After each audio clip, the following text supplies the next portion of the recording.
567. All right, let's do it. Let's do it, girl. Welcome to the Purple Butterfly Podcast.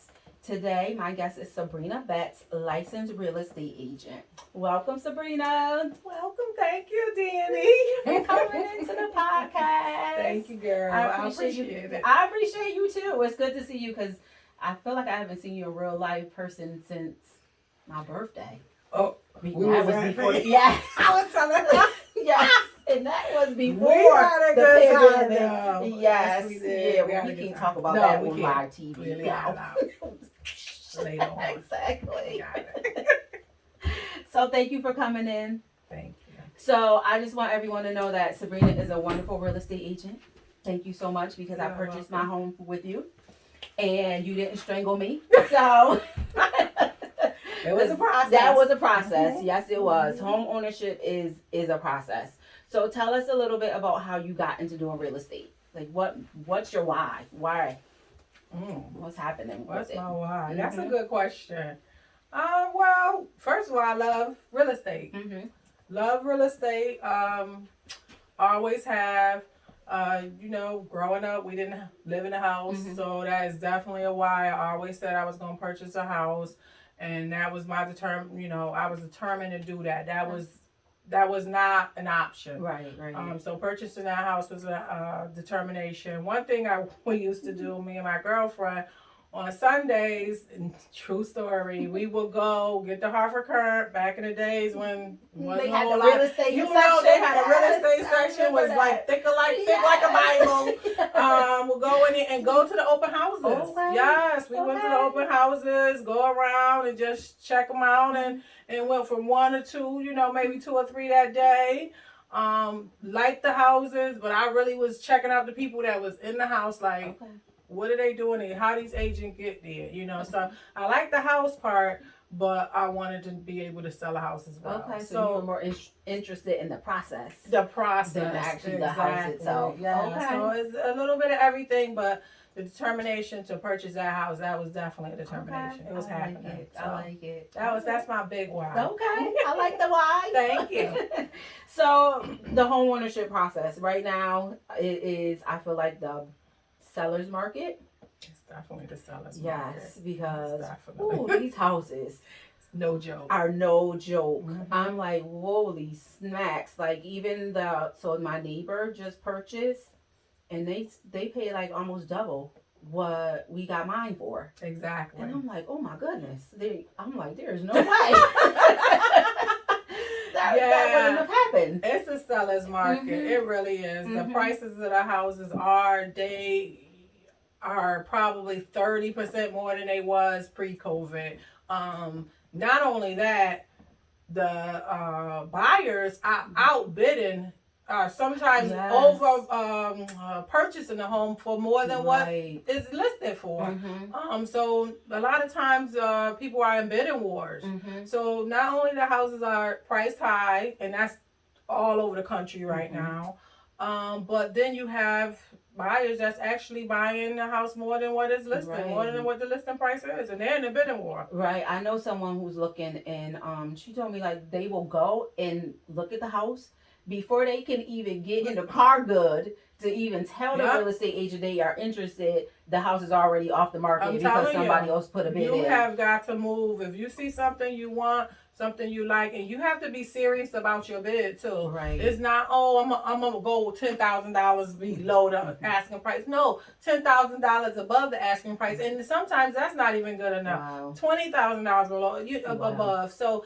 it is a huge bidding war going on right Mhm. now, and it's a seller's market. So people who are in there selling, Yes. because people still want to purchase. Mhm. And you get some people say, "Oh no, I'm not. I'm gonna wait." You can wait, but when is this gonna turn around? You don't know when this is gonna turn around.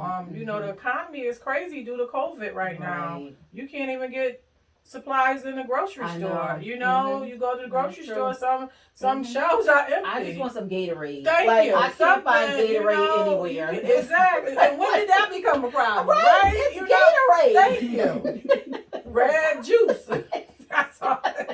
Just saying. I've been buying the You toilet know, paper. I just exactly. wanted some Gatorade. So it's a big problem we having. You see all those shipping carts out there in the water, and that's all that has to do with COVID, the prices, the gas. Right. Stop it. I know. We don't even want to We're talk going to be on that. the green scooters in a minute. I'm just saying. Not the lime The scooters. lime scooters. I even heard those was expensive. They really out there. They just give me the bus pass. One or the other. I'm just saying the whole economy, all that has affected the economy. Because again, the world shut down. That is true. COVID, the world shut down. So if the world shut down and I'm a business, I'm not starting to order. Right. I don't want you to bring in all these orders. Nobody's purchasing them. So I stopped ordering. Right. So so when the world opened up, the problem is everybody ordering all at the same time. Right. So, and I guess that would apply to the housing market too. Yeah. And it affected the housing market, and our housing market actually did good. Yeah. But the prices went up, so Right. it affected the housing market, and it went up, but people are still buying. Yeah. So that's a good thing. That is a good thing, Yes. especially for us real estate. Yes. Well, not us. 'Cause I'm not a real estate agent, but for you real estate agents, that is a good thing. It's a good thing. So definitely. So I want to buy a house. What would be my first steps in this economy that we live in now? Well, in any economy, Have a gazillion dollars? No. But that don't. That's a good thing to do. That is a good thing to have. But the first thing I would tell people is get your documents in order. Okay. Get your pay stubs, your tax returns. How you plan on putting a deposit on your house? If it's gifted to you, do you plan on using money from your 401k? Do you plan on going into your life insurance and getting money out? Because you can do that. But you need to, if you do, have documentation showing that. Okay. If you have gotten a lot of money, or your grandmother or someone gave you a bunch of money, or you've been saving a bunch of money, but you keep it under your mattress, call it mattress money, because you can't just, go to the bank, here's my, 100 G's. Right. I want, my 200 G's, and we making it happen. No, you need to, vet your money. Your money has to be sourced, so it has to go into the bank. It has to sit in the bank. So if you have plans to purchase a home down the line and you got a large sum of money, you need to put that in the bank so it can be sourced. And we know where it came from. Okay. The bank know where it came from. So the main thing is to have your documents in order. Be prepared, because it's a journey. It is a process. Yes, like you said earlier, it's a process. You're not walking in the door today and seeing 2 or 3 houses. Looking for the houses is the easy part. Right. It really is. That's the fun part. After that, now you got to do. It's not fun no more. Exactly. It can become very taxing on you and frustrating if you're not prepared. The more prepared you are, the better and smooth your process can be. So that will be the first thing I tell somebody, because you don't wake up today. Obviously, whenever you want to buy the house, you didn't buy it today. Right. And so that's what I'm saying. So you usually start looking online. So you start your own journey. You start doing your own research with that, and that's fine. But as you're doing your research, you finding out what you need, and those documentations is crucial. Yes. It will stop you at your tracks. I don't care what house you're looking I at. feel you, yeah. And it always seems like they ask for more. They ask for more. Right. And be prepared for that. Right. They ask for that pay stub. They're going to ask for that 30 days out. 30 more days later, they'll ask for a new pay stub. That is very true. Yep. And when you go to closing is at 10 o'clock this morning. They calling your employer at 8 o'clock. That is true. Sabrina your credit. Exactly. We just want to make sure she's still working. As of today, do she still working? Yes, she do. Right. There you go. Yeah, so yes, they do. So stay on top of your game.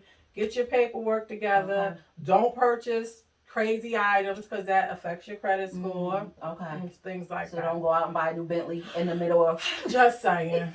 If you want that house, unless you unless you can do both, but no, I would not recommend anyone making huge purchases in the midst of trying to purchase a home. Got it. Okay. And I think it's important, like we were saying, they're running your credit through this process a couple of times. Exactly. And I don't know that people really know that. Yeah. So just because you give them all the documents doesn't mean that they're not going to want to ask for more stuff. Exactly. And that they're not going to keep checking your bank statements and your activity and all those things. Exactly. Yeah. And one other thing they need to, especially for new homeowners, because this is new, know the difference between a pre-qualification letter and a pre-approval letter. That's very important. So what's the difference? Well, the difference is I come to you, Mhm. you the lender, and I tell you off the top of my head how much money I make per year. Mhm. The pre-qualification letter is based on my conversation with you, Okay. based on what I tell you. You haven't vetted me. You don't have my pay stubs. You don't have anything. So then you give me a letter to give to your realtor to say,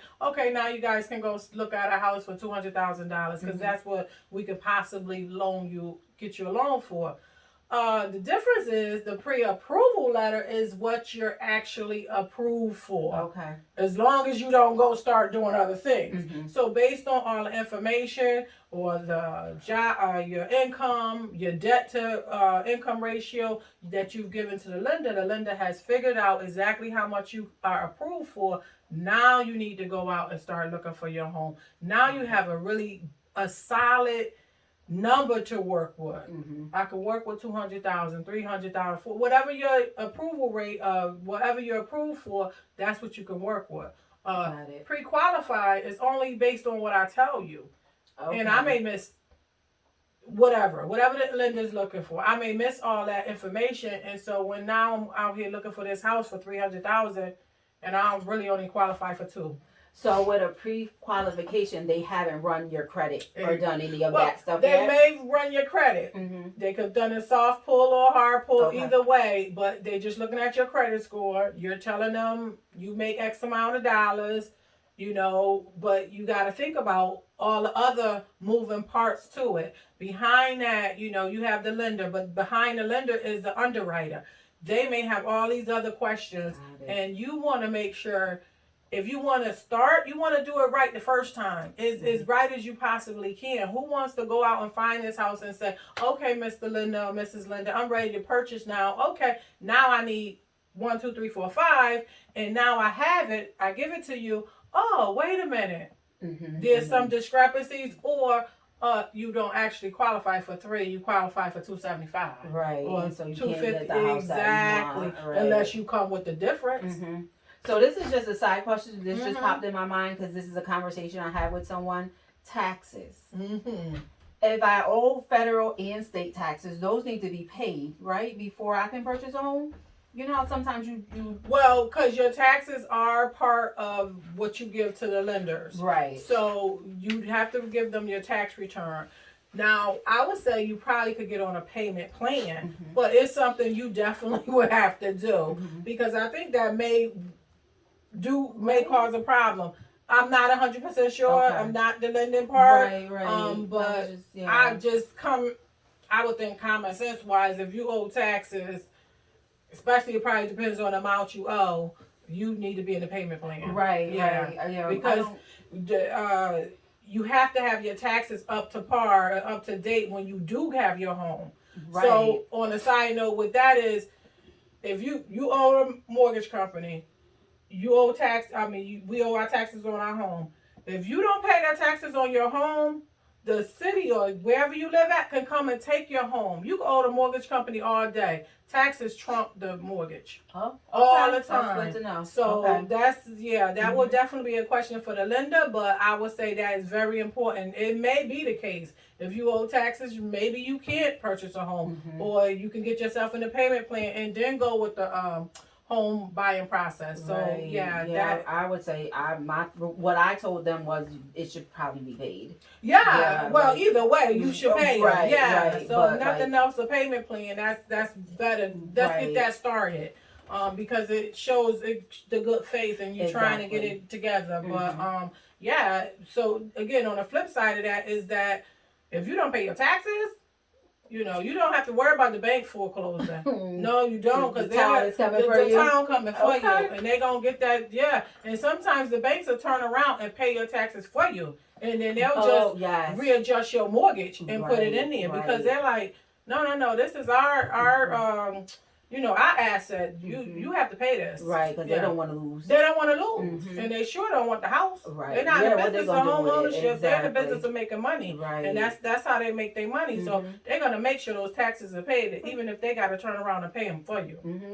Yes, because sometimes the escrow will go up and down depending on the taxes for the previous year or your insurance. So exactly. So yeah, that was just a question. I just had this conversation with somebody. That was a good question. I need to know that. I gotta figure that we out. were talking about buying a home, and I'm like, I feel like you gotta have your state and federal taxes paid in order to get them. It seems like it makes sense. Right. Yeah, because I feel like they look into all of that. Oh yeah, they look into that. Yeah, and they talk to each other. So if your taxes aren't paid, the county will contact your insurance company. Yes, because I also was saying, like, when you go... I mean, your insurance company, your mortgage company. Right. Well, I was also telling them, like, what I feel or what I think is when they file that deed, right, and they do that title search, they going to figure out that you might owe taxes. So the town is... Wherever you live is going to find out that you purchased a home. Of course. Right. They find that out. Right. And so I feel like those taxes... Because they do assessments on that home every year. Or how many times they do it within the town. Right. They'll do assess value and they know who bought what and who that deed is written out to. Right. Oh, yeah.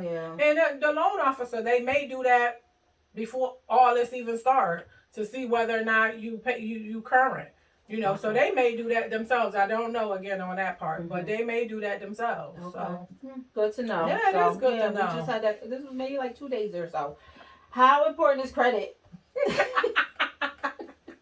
is not a trick question. It's not a trick question, but it's important because I don't think people understand the concept of credit sometimes. Not when I don't get it, but you have to have a conversation with your money. Let's put it like that. Your money has its own being, and how you take care of it, it will take care of you. I like that. Conversation with your money. You have to have a conversation with you have to, because especially if you're trying to purchase a home, credit is 100. That's it. Unless you have that cash. Right, and then it won't. So if I want to buy a house outright, and I done took the money out the mattress, right? Out the mattress, sourced it somehow, right? It's in the bank for 6 months. It's legit. And I say, here, take this $100,000. They don't care about my credit. No, of course not. Okay, because it's just cash. It's not cash. The credit, the person who care about it is the bank. Okay. Because you know what? The bank says, I'm going to give you this money, but I got to make sure you credit worthy. I got to make sure you're going to pay me back. And if you don't pay me back, we got a problem. Right. So your credit has to be good. And if you asking for thousands and thousands or hundreds of thousands of dollars, yeah, I need your credit to be good. Right, because they're taking a risk. Yeah, it's a big risk. Right. And so that's why they put on all these different fees, mortgage insurance, because the insurance, the mortgage insurance is on for the bank's interest, not for the buyer. And that's the PMI. That's the PMI. Okay. Looking up the last week, I don't know what made me think of looking up PMI, because I felt at one point after so many years, or once you get to a certain point in your mortgage, the PMI goes away. But I just read an article that it does not go away anymore. Well, I think it depends on how much you spent. I think it depends on the amount of the house or the type of loan. I could, once again, that's the loan part. Right. So I gotta get with that. Right. But I think, unless that's new, but the PMI do usually stay. But I did think at one point it stopped off. I was looking like, when is this going to come off my mortgage? But apparently, from what I read, it's not. Really? So, okay. And I don't know, but it'd be nice if it went away. It would be nice if it went away, but it's for the benefit of the bank. It really is. Right.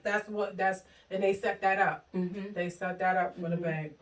So credit is important. So credit is very important. Pay your bills. Exactly. You want to get a car, you need your credit. Oh, what is the PMI? So what is the PMI? Mortgage insurance.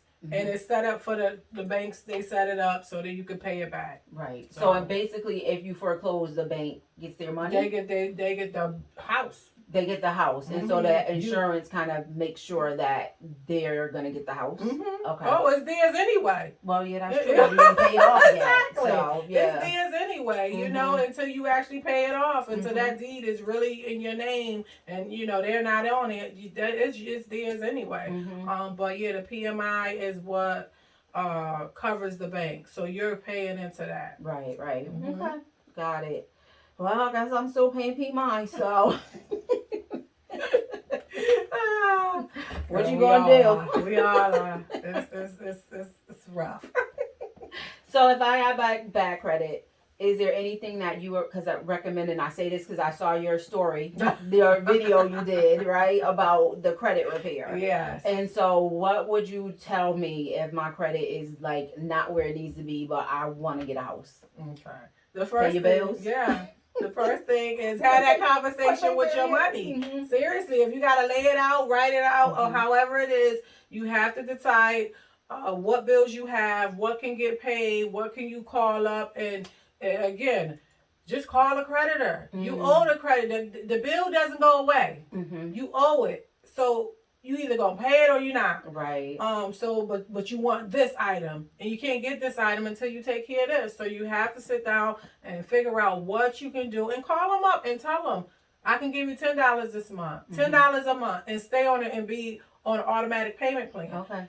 It was $10 more this month than it was last month, because last month you didn't give them anything. Right. So you tell them. They don't tell you, because you wasn't getting anything anyway. That's true. You was getting exactly. You was getting nothing. So now I gave take $10 and be happy. Exactly. Visa. So it's see, that's our money conversation, right? So you had that conversation, and then you're current. That's the best part about that. Now you're current, because now we set up a plan. They agreeing to this $10 a month or $20 a month, whatever it is. So now you're current. So what that does is it prevents them from reporting you every month to the credit bureau. That is good to know. That is good for people to know, because I think that people have the assumption, well, excuse me, I owe all this money, and so I'm still gonna be in bad standing because of the amount that I owe. Exactly. No, that doesn't. The total amount you owe is irrelevant. Okay. That affects your FICO score. However, it still makes you current. I like and you're not being reported, so you still want to be current and don't get reported to the credit bureau. I think that's good for people to know and understand. And another thing is, obviously we want to make sure we're not living beyond our means, and that's sometimes it's hard for some people, but again, the conversations and figure out what you really need and what you don't need, and just be realistic. I think, to be more realistic with what you can do. Right. And you can have a nice, luxurious car that could still be a Nissan. Exactly. So, and if you saying I'll have this car right now because I want to work on something else, this is my goal. So I'm gonna work on this. And in another way people can work their way out of their debt is, especially these credit cards. Look at the ones with the higher interest rate. Knock those down first. And then you turn around when you got rid of one card, then go to the second card. The money that you had on the first that you was paying at $50 or whatever every month, take that and put it on the second card. That snowball effect. That's been around forever, but it works. Yes, it works. So some of this is stuff here is it's been around. Right. And once you see once you see that credit card, it really does motivate you to be like, okay, I got that one done. Let me work on the next one. And so once you start seeing progress, it will really motivate you. But I think sometimes people get so overwhelmed with their credit. It's a lot. That's it. I'm giving up, and it's whatever. Yeah. But really take the time, people, to like really just work on your credit, because it is important. I know it's just a number. One of my friends will be like, "Oh, it's just a number. It goes up and down." I'm like, "This is true. It's true.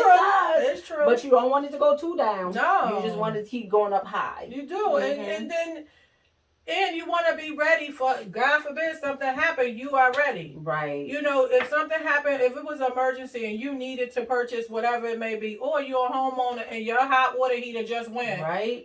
Or you're a landlord and your tenant's hot water heater just went and they pay their rent. So what? Oh, I don't have any credit. I can't go out and purchase me a hot water heater and get that done tonight. No, that's a problem. Not cheap. No, they're not. Me, They're not I cheap. know this. Dropped a whole lot of money on a new hatchback system or whatever you call that thing that's keeping the heat and the air conditioner going. So HVAC, hatchback, that thing in the backyard that's whirling around back there. Exactly, and I'm just turning it on now for highs because I got it. Like listen, you don't work. Exactly, I'm paying all this money. Right. Yeah, I'm gonna need to just turn this off or whatever. Because when it break, it didn't give you any warning. Sure did. It was just cold. What's going on in here? It was just cold. Exactly. So you gotta be ready for those things. You have to be ready. And and another thing of homeowners, you have to have money down the line for repairs, right. Or incentives for repairs. So right. Even some things you don't think about. When I bought my first house, like, you need a lawnmower. I'm like, wait a minute. Somehow I can't be out there with the scissors, like. I don't think you think about that. Wait a minute, I need a shovel because we live in the snow. Like, we in New England, it's gonna snow. You don't think and about who out there with a shovel? Exactly. You better get a snowblower. Exactly. But I don't think that sometimes when you look into I want a house, you don't think of those things. Exactly. You need a wrench. Listen, you're gonna have to screw something and some tools. I don't care if you get you that little small one, but get you a starter kit. You need something. You gotta have I don't think that you really think about that because you're so focused on I want a house and I want to decorate and I want to make it look pretty. Guess what? And all that, but you got to cut that grass or the town is coming for you. They coming. Your neighbors. That too. Your neighbors be like, yo, what you doing? Yeah, so that's important. People like factor in all those other costs that you don't think about. Yeah, you gotta take care of that. That's important because you can't be it's your investment. You want it to look good on the inside and the outside. Very true. You gotta take care of that snow because you can't have nobody slipping and falling. Right, that is true. Home ownership, you will get sued. Right. That's another thing. Think about that. You have to. Gotta protect your asset. Right, so you do need money for that. People, I don't think they think about like appliances. Yeah. You know what I mean? So when I brought mine and we went there and they didn't have no appliances, I was like, so wait, I gotta buy my own refrigerator? Like, what is happening? Thankfully, they closed and they put ones in for me, but I was sad. I was like, wait a minute, I guess we not gonna have no food up in this kitchen because we don't got a stove or refrigerator. But we got somewhere to live. Yeah. But that's the renter. That's what we've been doing. We've been renting all this time, and so now it's our first home, and all these things you don't think about, even the light bulbs, or little things, because things was replaced for you when it broke down when you was renting. That is so true. Now you're a homeowner. Everything in there is yours. Everything. It's yours. Everything. And you're fixing it. Exactly. So if the doorknob fall off, you either replace it or you just put a sock in it. Exactly. And pull on it. I don't know what you're gonna do, but but nobody's coming to fix it. That's the bottom line. Nobody's gonna unless you initiate it, and you better become handy. I don't know, but What would you say is the benefits of home ownership? The benefits from a real estate agent perspective. Okay. Is first of all, you get tax benefits. That's true. So you can write your property taxes off. Now did I say not the property? Yeah. The interest. That's what I wanted. Yes. Sorry, not the property. Yes, the interest. But one other thing is the house itself can appreciate in value, and you can get equity out that house. I know, because after I saw what my neighbor paid, I'm like, wait a minute. It can appreciate in value. That house is an asset. It's an asset because it can help you bring more money into your pocket. Depending on how you want to look at it. If you was interested in purchasing another house, you can take the equity out of that existing house and put a down payment on another house. Right. So that house is, it's not just. It can start off with other things. You could go into real estate investing. You can do things like that. So the house is a good way of getting started. You gotta live, so you living in the property. But not only that, you maintain it And if it goes up in value, it appreciates, and so the house makes more money for you. Mm-hmm. You could sell it at a higher price, or you can get the equity out and move on to something else. Okay. What would be your advice to people looking for a real estate agent? What should they look for in a person? Someone who has knowledge about real estate, who is patient, and Mm-hmm. who has the passion. Mm-hmm. They have to have the passion, and this is what they do. Some people do it on the side, which is fine, and that's no problem. Some people do it full time, but either way, they have to be committed. Yes. You have to have someone that, to me, I think it has to be a good match for not just yourself, but the agent as well. Mm-hmm. So you have to have, because you got this relationship for right, months, and yes. sometimes years. It all That is depends true. on how long it takes you to find the house that's right for you. Right. So this could be a whole relationship. Mm-hmm. So you want someone that you can get along with, Right, that you fill out and that everything is going well. Mm-hmm. So someone to me, some people say they think really some have to own their own home and have gone through the home buying process. I don't necessarily agree to that. To be a good person, to know what you're doing, you don't necessarily have to buy. Because homeownership is not for everyone. Homeownership is not for everyone. Nothing wrong with not having a house. No, it's not. At all. Because some people don't have time for that. Right. They don't want to be Some bothered. don't want to buy a snowblower. And they don't want to buy a snowblower. Exactly. I didn't want to. They don't want to buy. No one told me that. They don't want to. They want the doorknob to be fixed when it breaks. Exactly. So they call up who they need to call up and get the doorknob fixed. Right. That's what they want. Mm-hmm. And some people want to get up and go. Who does say will be here a year from now? Who does say will be here for 3 years from now? I don't want to be stuck in a 30-year mortgage. Right. So home ownership is not for everybody. It really isn't. Mm-hmm. So yeah, I agree with that. All right. So finding someone that you feel you can buy with. Yeah, because you do spend a lot of time with that person. You do. Mm-hmm. You spend a lot of time with that person. It's not just showing a house. That person gets in your space. Right. They're in your space to a certain degree. So it's not just let's go in here and show this house. Right. And a good real estate agent needs to know what you're looking for and needs to know what works for you. Do you want a 3,000 square foot house, but you have back problems?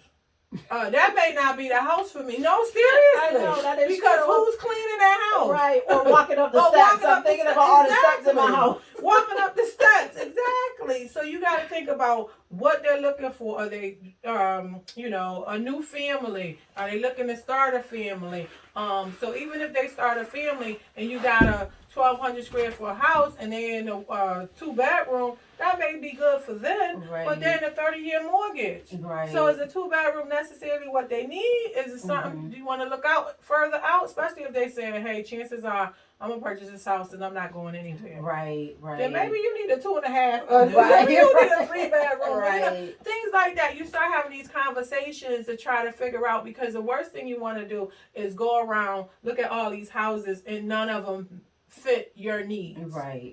So that's the first thing, is to find out what is your wants, what's your must have, what could you do without. You wouldn't mind having, but it's like I'm okay, I can live without. Some people must have a garage, some people must have an in-law suite, or you may have your parents. I want to have a space for them. Things like that. So it's real personal. You're on a one-on-one level with your agent, or I think you should be. Right. They definitely get to know you and your personality and who you are, and like and you said, the things and that you like and don't like, and the ability to be like, yep, that's not going to be the right house for you, but I found this one over here that might be what you need. Yeah. Because by the time you guys are in this relationship, that agent will kind of have a feel of when houses come up that they want to sing you, they'll know what to sing you and what not to sing you. They'll have because they know your feel. They know what you like. They know what you don't like. So they'll definitely have that ability to fill you out, and you guys to have that relationship. Nice, good. Like we did. I know, right? That's I heard you. As many times as I called you. Girl, I'm telling you. And it be after hours, but that's the beast of the business, but that's how it is. Or you texting, or so it's back and forth, and you never hung up on me. No. No, we gonna make this happen. One more time and see what happens. You never said that. Nope. And then sometimes you have problems with the banks. Listen. listen, let's You not know, you even turn talk into about it. and then I'm the therapist then. Right, exactly. The therapist. Woo. Listen, how many times I called you about saying Tinder? Exactly. Oh, This bank getting on my nerves. These people getting on my nerves. Like, listen, girl, just whatever they want to do. Just breathe. Yeah. Because they will ask for information over and over again. Right, So you got to stay on top of It's that. a process. It's a process. But it could be a good journey. I think it's all about your mindset and how you go into it, really. So and you got to expect, like you said, the journey. So expect when some things curveballs. just expect that's going to happen. Prepare for it, and sometimes go with the flow. Right. You got to trust the process. Yes. Exactly. Any final advice you would give to anyone out there is like, that's it, we're getting a house tomorrow? Final advice. The final advice would be back to the documentation, your credit, knowing don't have more debt than your income, your debt to income ratio.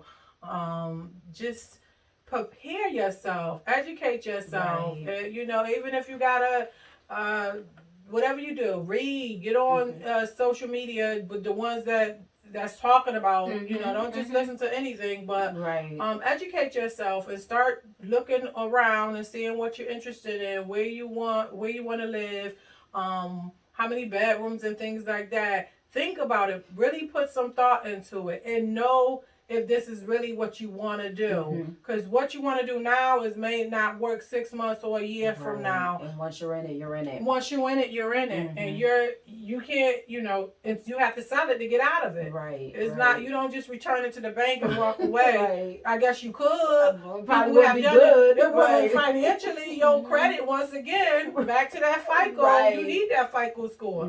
So if your FICO score jacked up, you know, it may not be a house you want to buy next time. It may just be a car you want to buy. That too, right? Yeah, that too. People don't think about that. They you know, I'm good. Yeah, but you good right your now. Car break down and you need a new one. Exactly, and your credit jacked up. It's not gonna work. So again, unless you got money, just hanging around, mattress money that you gotta source.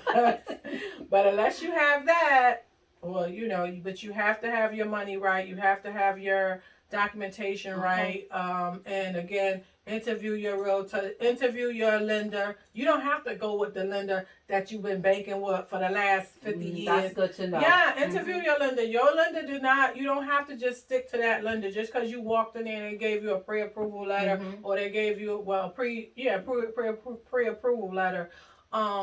You don't have to stick with that lender, especially if this lender isn't doing the things that you think they should be doing. That lender should go through the process with you and let you know at least what to expect. You know, and so things like that. And I would say anybody who's responsive.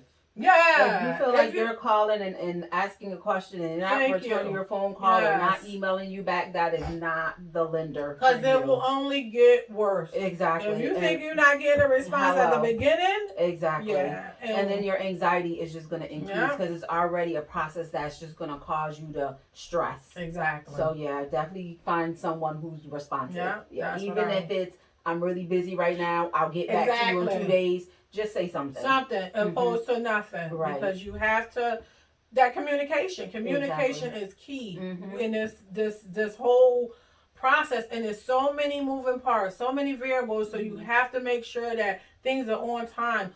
And one last thing is when you do sign your purchase agreement, it's very, very, very important to pay attention to deadlines. You have to pay attention to deadlines. You could lose your deposit. You could get sued because once the seller accepts your purchase agreement, the seller has agreed to take their house off the market because you said that you were going to buy it. Or you're going to try to purchase it. So now someone else could have came and saw this. I missed out as Mr. and Mrs. Seller. So the seller can technically sue you. So you really want to make sure you pay attention to the contract agreement. You want to pay attention to those deadlines. Stay on top of them. Everything, inspection, everything. Stay on top of it, and your realtor will help you with that. Good. It's good to know. Hey y'all, this is Sabrina. I just want to come back and say thank you for watching the video. That was my very first podcast, and I had a really nice time. I enjoyed myself, lots of laughs on the video and behind the video. And I was with my very good friend Danielle. She is an author, a coach, and a therapist, and also now a podcast host. So I just want to take the time to just say thank you. I will be having more videos such like this, collaborating more with Danielle and other YouTubers to bring you information about real estate, tips and tricks, and everything that you can possibly want to know about living in Connecticut, how to purchase a home, the real estate buying process, different types of loans, and all that sort of thing. All of those things. That's what I'm trying to say. So stay tuned. And if it's more items you want to hear that I haven't talked about yet, just pop them in the comments. I would love to hear from you guys. And I'm looking forward to working and collaborating with all of you. Thank you and have a good day. Peace.